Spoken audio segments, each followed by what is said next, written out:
Hello friends, எல்லாரும் சாப்பிட்டீங்களா? இன்னைக்கு கிட்ட காலம் சாப்பாடு என்னன்னு பாத்தீங்களா? காட்டுக்கிட்டு காட்டுங்க. சுட்ட சுட்ட அரிசி மா புட்டு வாழைப்பழம் பாத்தீங்களா?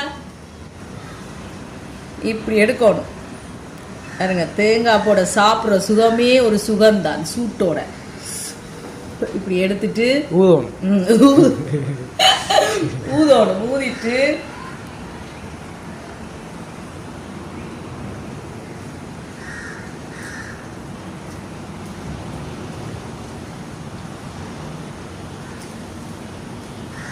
எடுத்து இப்படி புட்டோட இப்படி குழச்சுன்னு சாப்பிடுவோம் நாங்கள். சில பேர் வெளியில எல்லாம் சொல்ல மாட்டேங்க ஸ்டைலில், ஆனால் நாங்கள் சாப்பிடுவோம். இப்படி குழச்சிட்டு பார்த்தீங்களா, இந்த மாதிரிங்க வாழைப்பழத்தையும் புட்டையும் இப்படி குழச்சிட்டு சாப்பிடுவோம்.